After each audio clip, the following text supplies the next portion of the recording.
చిన్నపిల్లలు కొన్ని సందర్భాల్లో కాయిన్స్ మింగుతారు. ఒక్కొక్కసారి వాళ్ళకి చాక్లెట్ కూడా హడావిడిగా తింటూ మింగేస్తూ ఉంటారు. గొంతులో తట్టుకుంటుంటది. అలాంటప్పుడు అసలు ఫస్ట్ ఏం చేయాలి? వాళ్ళు కొంతమంది చనిపోతూ ఉంటారు అన్‌ఫార్చునేట్‌లీ. సో, ఇవన్నీ ఎందుకు జరుగుతూ ఉంటాయి సార్? ఇవన్నీ అంటే మీరన్నట్టు హడావిడిగా చిన్నపిల్లలు ఆటలో చేసేవే ఉంటాయి మోస్ట్ ఆఫ్ ద టైమ్. హ్మ్. సో, అదేమైతుందంటే మనకు 2 pipes wind pipe, food pipe అని ఉంటుందండి. హ్మ్. విండ్ పైప్‌లోకి పోతే అది ఇంకా డేంజరస్. అదొక ఎమర్జెన్సీ సిట్యుయేషన్. హ్మ్. వెంటనే హాస్పిటల్‌కి తీసుకెళ్ళి డాక్టర్స్ చూసి అది బ్రాంకోస్కోపిక్ ఎక్స్‌ట్రాక్షన్ చేయాల్సొస్తుంది. ఎందుకంటే లంగ్‌లో పోతే ప్రాబ్లమ్ అవుతుంది. హ్మ్. శ్వాసకి ఇబ్బందవుతుంది. ఫుడ్ పైప్‌లోకి పోతే సమ్‌టైమ్స్ ఏంటంటే మనం ఎక్స్‌రే చేసి చూస్తే మనకొక అంచనా వస్తుంది. హ్మ్. ఇది విండ్ పైప్‌లోకెళ్ళి స్టమక్‌లోకెళ్ళిందా? లేదా ఊపిరితిత్తులోకెళ్ళిందా? హ్మ్. స్టమక్‌లోకెళ్తే వాళ్ళేమంటారంటే డైలీ వచ్చి ఎక్స్‌రేలు చూడమని చెప్తారు. హ్మ్.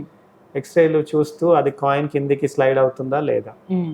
కొద్ది అందులో చిన్నది పార్టికల్ అనుకోండి. ఇప్పుడు హ్మ్. కాయిన్స్ తీసుకుంటే కొన్ని పెద్దగా ఉంటాయి, కొన్ని కొంచెం చిన్నగా చిన్నగా ఉంటాయి. ఉంటాయి. ఆ! అవి మెల్లిమెల్లిగా స్టమక్‌లోంచి ఇంటెస్టైన్స్‌కొచ్చి అలా మోషన్‌లో పాస్ అయిపోతాయి. అవును. అది ఎక్స్‌రేలో మనకు డే బై డే తీసిన ఎక్స్‌రేలో తెలుస్తుంది. హ్మ్. కానీ పెద్ద కాయిన్ ఉండి స్టకప్ అయిపోయిందనుకోండి, అప్పుడు తప్పనిసరిగా ఎండోస్కోపిక్ ఎక్స్‌ట్రాక్షన్ చేయాల్సొస్తది. హ్మ్. ఇప్పుడు మనకిది కాయిన్స్ విషయానికొస్తే షార్ప్ ఆబ్జెక్ట్స్ ఉంటాయి కొన్ని. హ్మ్. షార్ప్ ఆబ్జెక్ట్స్ అంటే సేఫ్టీ పిన్స్ లాంటివి. హ్మ్. అది చాలా డేంజరస్ అండి. అవును. దాన్ని మనం అస్సలు అశ్రద్ధ చేయొద్దు. హ్మ్. వెంటనే వీలైతే అడ్మిట్ అయ్యి హాస్పిటల్‌లో హ్మ్. డాక్టర్ గారి పర్యవేక్షణలో హ్మ్. ఒకవేళ ఎక్స్‌రేలో పికప్ గాకున్నా సీటీ చేసి హ్మ్. అంటే నెక్ భాగంలో ఎక్కువగా స్టకప్ అయిపోతే ఈఎన్‌టీ సర్జన్స్ డీల్ చేస్తారు.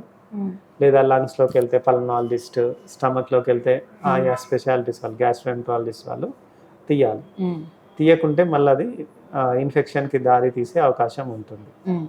అది ప్రాణాంతకంగా మారొచ్చు. Okay. Hi everyone, Nenu mi Vedika. Please subscribe to Volgo Health. Don't forget.